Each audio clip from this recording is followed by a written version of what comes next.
saudara, puji nama Tuhan. Saat pagi hari yang indah ini, kita boleh bersyukur kepada Tuhan. Kita boleh bangun dengan tubuh yang sehat. Kita boleh bernafas, boleh menghirup udara yang segar, boleh beraktivitas. Itu semua karena kasih dan anugerah Tuhan dalam kehidupan kita. Pada pagi hari yang indah ini, saya ingin menyampaikan kebenaran firman Tuhan yang berjudul kelahiran baru. Nah, kita semua yang hidup dalam dunia ini pasti menginginkan untuk masuk surga, kan? Saya juga pasti menginginkan untuk masuk surga. Siapa sih manusia yang ingin masuk neraka? Tidak ada, ya. Semua pasti menginginkan satu tujuan, yaitu bersukaria bersama Tuhan di surga. Nah, pada hari ini saya akan menyampaikan kebenaran yang sangat penting dan yang harus kita alami, karena itu menentukan apakah kita masuk surga atau tidak. Tema firman Tuhan kita pada pagi hari ini adalah kelahiran baru. Kita baca di dalam Yohanes 3 ayat 3 sampai 8, ya. Kita baca sama-sama, ya. Di dalam Yohanes 3 ayat 3 sampai 8. Yesus berkata, katanya, "Aku berkata kepadamu, sesungguhnya jika seorang tidak dilahirkan kembali, ia tidak dapat melihat kerajaan Allah." Dikatakan sesungguhnya jika seseorang tidak dilahirkan kembali, ia tidak dapat melihat kerajaan Allah. Kata Nikodemus kepadanya, "Bagaimanakah mungkin seorang dilahirkan kalau ia sudah tua? Dapatkah ia masuk ke dalam rahim ibunya dan dilahirkan kembali?" Jawab Yesus, "Aku berkata kepadamu, sesungguhnya jika seorang tidak dilahirkan dari air dan roh, ia tidak dapat masuk ke dalam kerajaan Allah. Apa yang dilahirkan dari daging adalah daging, dan apa yang dilahirkan dari roh adalah roh. Janganlah engkau heran, karena aku berkata kepadamu, kamu harus dilahirkan kembali. Angin bertiup kemana ia mau, dan engkau mendengar bunyinya. Tetapi engkau tidak tahu dari mana ia datang, atau kemana ia pergi. Demikianlah halnya dengan tiap-tiap orang yang lahir dari roh." Amin. Ayat yang kita baca barusan ini berkata bahwa manusia itu harus mengalami dua kali kelahiran. Yang pertama adalah kelahiran jasmani. Kita semua pasti pernah mengalami kelahiran jasmani, yaitu kelahiran pada saat kita dilahirkan dari rahim ibu kita. Itu namanya kelahiran jasmani. Tentu saja yang namanya kelahiran jasmani tidak bisa terulang dua kali. Apalagi kalau kita sudah besar seperti ini, tidak mungkin kita masuk lagi ke dalam rahim ibu kita dan kita dilahirkan kembali. Itu mustahil. Jadi yang pertama kelahiran yang terjadi dalam hidup kita itu adalah kelahiran jasmani, yaitu kelahiran yang pernah kita alami, yaitu kelahiran kita waktu kita keluar dari rahim ibu kita. Nah, tapi kelahiran yang kedua bukanlah kelahiran jasmani yang dimaksud oleh Tuhan Yesus dalam ayat tadi, tapi yang dimaksud oleh Tuhan Yesus adalah kelahiran secara rohani, yaitu kelahiran baru. Mengapa sih kelahiran baru itu penting dan sangat ditekankan oleh Tuhan Yesus? Bahkan itu menjadi syarat untuk kita masuk surga. Apa sih kehebatan dari kelahiran baru itu? Mengapa kelahiran baru itu penting? Poin pertama, karena manusia itu sudah jatuh dalam dosa. Pada waktu Adam dan Hawa memakan buah yang dilarang oleh Tuhan, Adam dan Hawa memilih untuk tidak taat kepada Tuhan. Karena sebenarnya manusia itu diberi hak bebas oleh Tuhan. Hak kebebasan untuk memilih. Manusia itu mau taat kepada Tuhan atau manusia itu memilih untuk tidak taat kepada Tuhan. Itu diberi hak bebas oleh Tuhan untuk kita memilih. Tapi Adam dan Hawa, manusia pertama, dia memilih untuk tidak taat kepada Tuhan. Akhirnya Adam dan Hawa makan buah yang dilarang oleh Tuhan, sehingga menyebabkan rohaninya mati. Mungkin tubuh kita memang bisa bergerak, kita bisa berjalan, kita bisa makan, kita bisa minum, kita bisa melakukan segala aktivitas kita, tetapi kerohanian kita mati. Nah, mengapa kelahiran baru itu penting? Karena secara rohani manusia itu sudah mati pada saat Adam dan Hawa tidak taat, maka kerohanian manusia itu mati. Itu artinya bahwa kita terputus hubungan kita dengan Tuhan. Kita tidak bisa berhubungan dengan Tuhan karena ketidaktaatan dari Adam dan Hawa. Nah, upah dari dosa itu adalah maut. Maka dari itu semua manusia tidak layak untuk masuk surga karena dosa yang ada dalam diri manusia.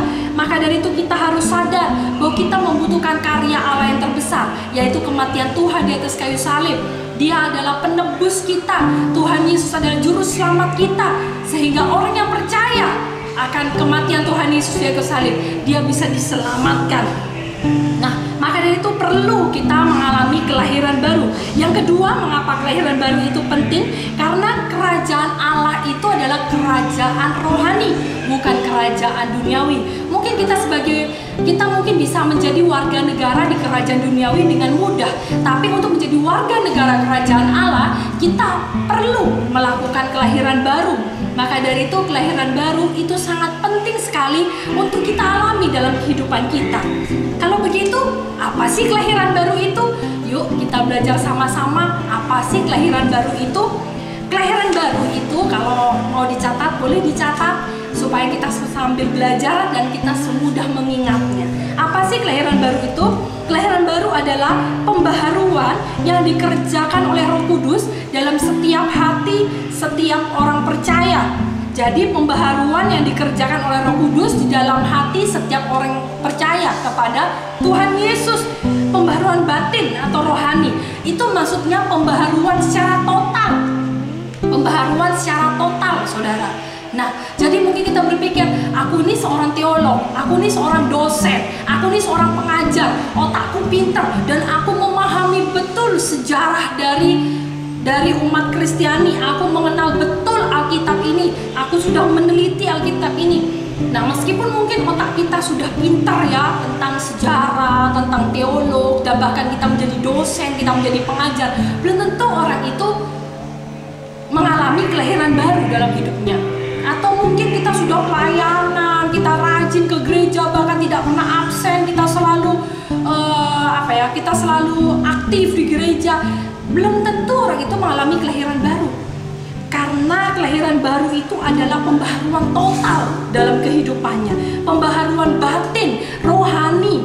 Nah, pembaharuan total bukan dulu aku tuh mungkin duduknya suka sembarangan, sekarang aku duduknya lebih manis. Dulu kalau aku makan aku sembarangan, kocar-kacir kalau makan, sekarang aku makan lebih tertata. Bukan seperti itu, memang itu baik, tapi bukan seperti itu yang dimaksud dengan kelahiran baru. Tapi kelahiran baru itu adalah batiniah kita, rohani kita yang diperbaharui, bukan secara fisik, tapi rohani kita, hati kita yang harus diperbaharui, dan itu dikerjakan oleh Roh Kudus. Makanya perlu kita itu mengenal siapa Tuhan kita. Kita percaya bahwa Tuhan Yesus adalah juru selamat kita. Tuhan Yesus sudah mati di atas kayu salib untuk menebus segala dosa-dosa kita yang seharusnya kita tidak layak untuk masuk surga. Kita tidak bisa masuk surga, tapi atas kematian Tuhan di atas kayu salib kita boleh ditebus, kita boleh diampuni segala dosa-dosa kita, sehingga kita dilayakkan oleh Tuhan. Nah, itu semata-mata adalah anugerah Tuhan, bukan karena kita sudah berbuat baik. Mungkin aku sudah banyak berbuat baik dalam dunia ini. Bagus, berbuat baik kepada orang lain itu bagus, saya tidak bilang tidak bagus. Tapi keselamatan kita kepada Tuhan Yesus tidak didasari karena seberapa banyak perbuatan baik kita, tapi itu semua karena anugerah dan kebaikan Tuhan dalam kehidupan kita. Karena jelas ini adalah karya Roh Kudus. Tuhan Yesus mau datang ke dunia, Tuhan Yesus meninggalkan kerajaannya yang mulia. Dia mau menderita di dunia, mau menjadi manusia untuk disiksa. Kalau sebenarnya kalau dipikir secara otak ya, mungkin kita berpikir, tidak enak ya mungkin menjadi manusia di dunia. Enak di surga dong, dia menjadi raja, dia bertahta. Ngapain Tuhan Yesus turun ke dunia hanya untuk menderita? Apa Tuhan Yesus gak tahu kalau di dunia nanti dia akan disiksa? Pasti Tuhan Yesus tahu. Tapi Tuhan Yesus mau melakukan itu karena cintanya yang begitu besar kepada manusia. Tuhan Yesus tidak mau manusia diciptakannya sedemikian rupa itu semuanya binasa. Tuhan Yesus mau semua orang itu bisa masuk bersama-sama dengan Tuhan di kerajaannya yang mulia. Maka dari itu Tuhan Yesus mau turun ke dunia, Tuhan Yesus mau disalib hanya karena cintanya yang begitu besar kepada kita semua. Tapi bagaimana dengan kita? Apakah kita membalas cinta kasih Tuhan dengan kita melakukan hidup kita menjadi orang yang benar, hidup yang takut akan Tuhan, atau hidup kita sembrono, hidup kita acuh tak acuh? Yang penting mengenal Tuhan secara juru selamat, titik. Tidak penting hidupku harus hidup yang bagaimana. Yang penting aku sudah percaya bahwa Tuhan Yesus juru selamat, cukup dah. Jadi hidupku mau sembrono, mau acuh tak acuh, mau sembarangan, terserah, tidak apa-apa. Apakah seperti itu? Ya jangan sampailah kita menyalibkan Tuhan Yesus kedua kalinya. Jangan sampailah kita menyiksa Tuhan untuk kedua kalinya. Kita harus menghargai segala pengorbanan yang sudah Tuhan kasih dalam kehidupan kita. Kematian Tuhan Yesus itulah yang membuat kita layak untuk kita masuk surga.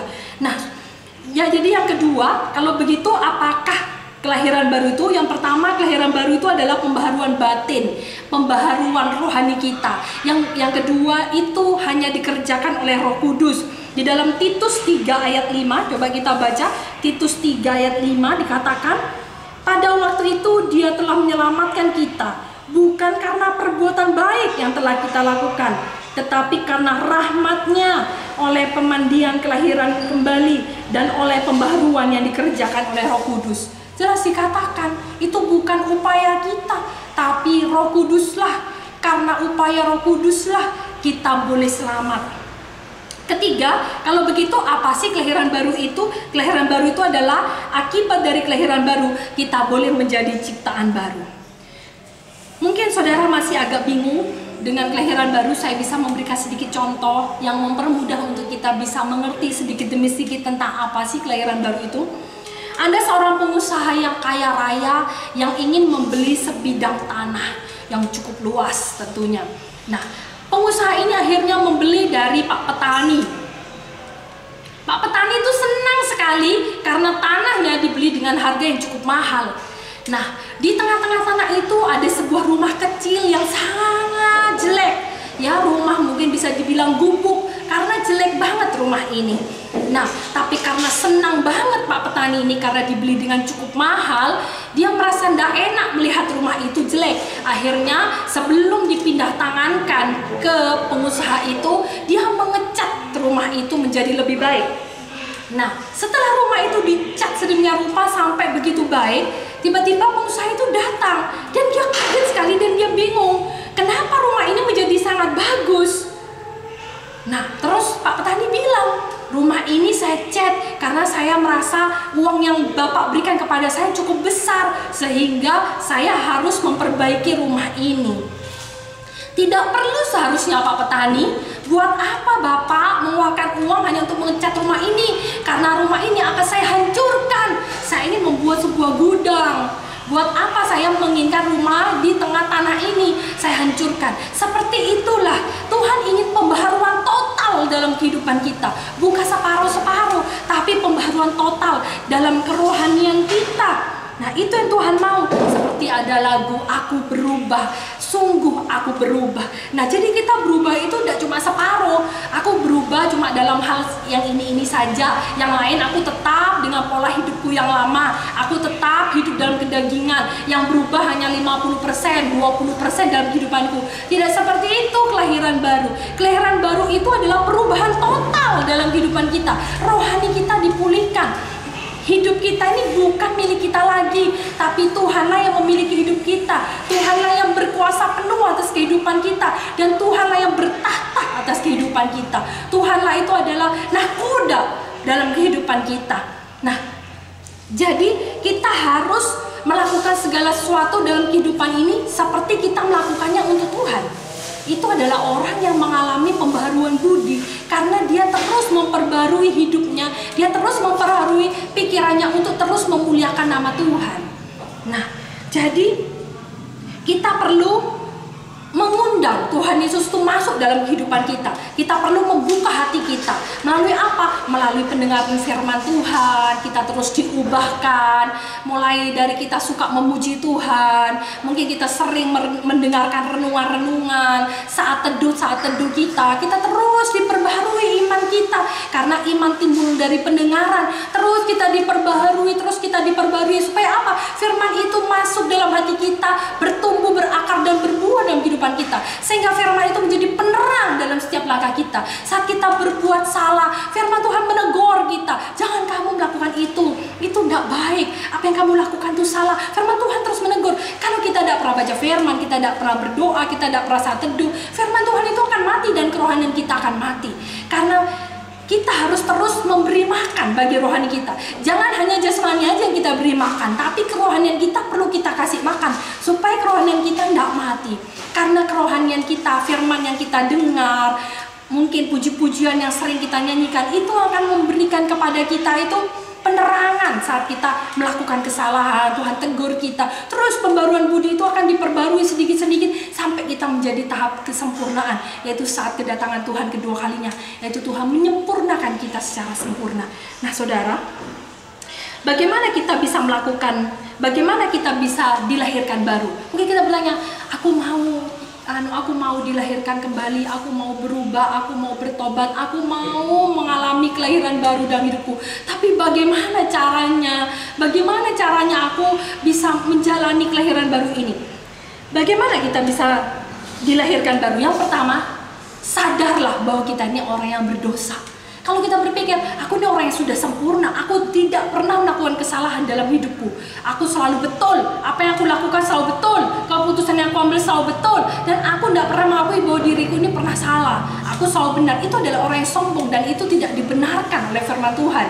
Sadarilah bahwa kita ini orang yang berdosa. Tuhan, ampuni aku orang yang hina, ampuni aku Tuhan, aku ini orang berdosa. Sadarkan aku terus jika langkahku ini bersalah. Sadarkan aku jika apa yang aku perbuat ini melanggar firman-Mu. Marahi aku Tuhan jika aku melakukan kesalahan. Teruslah kita sadar diri bahwa kita ini adalah orang yang berdosa.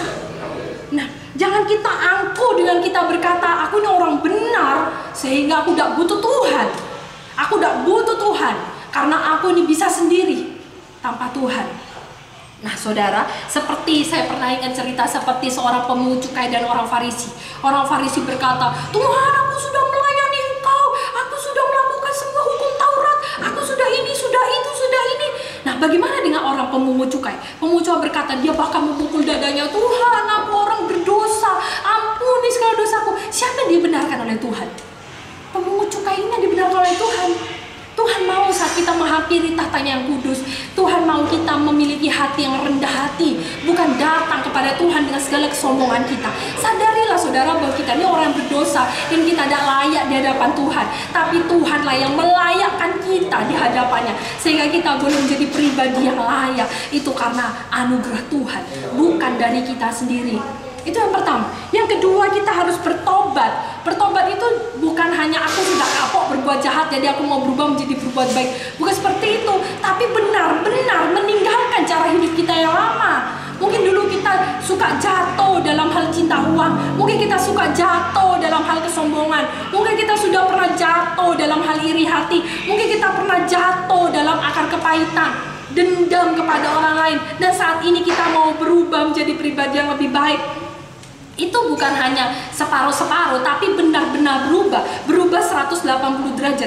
Dan itu memang susah. Tapi percayalah, jika kita mendekatkan diri kita pada Tuhan, kekuatan Tuhanlah yang memampukan kita untuk kita meninggalkan cara hidup kita yang lama. Nah, maka dari itu, yang dimaksud dengan kelahiran baru itu adalah pertobatan secara total, bukan setengah-setengah. Jadi dia benar-benar meninggalkan cara hidupnya yang lama, kedagingannya, dan dia berubah 180 derajat menjadi berjalan di jalan yang benar. Yang ketiga, apa sih cara kita untuk kita bisa dilahirkan baru?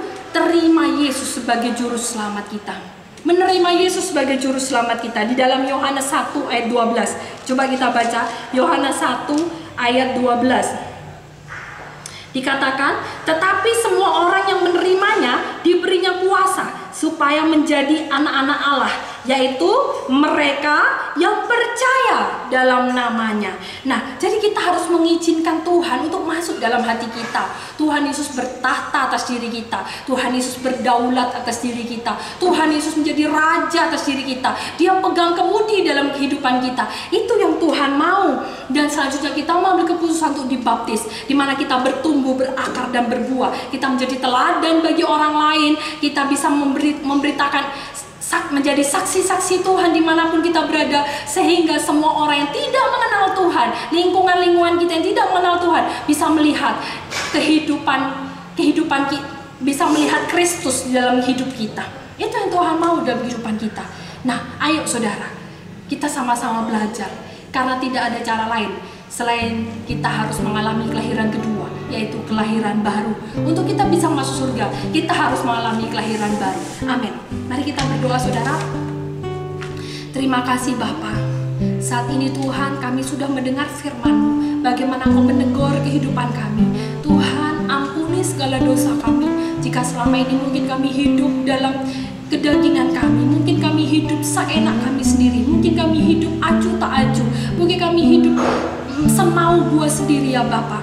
Tuhan ampuni kami, saat ini ajari kami Tuhan, untuk kami dapat menjalani kehidupan kami seperti apa yang Kau mau, bukan apa yang kami mau, tapi apa yang Kau mau Tuhan, sehingga kami boleh memperoleh kelahiran baru itu Tuhan, sehingga pada saatnya nanti, saat Engkau memanggil kami Tuhan, saat kami harus meninggalkan dunia ini Bapa, biarlah Tuhan kami memiliki hati sebagai anak Allah ya Bapa. Kami siap Tuhan untuk kami masuk dalam kerajaan Allah ya Bapa.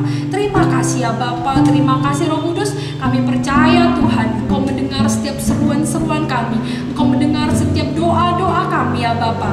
Hanya di dalam nama Tuhan Yesus Kristus kami berdoa. Haleluya, amin. Amin. Immanuel, Tuhan Yesus menyertai saudara. Dadah.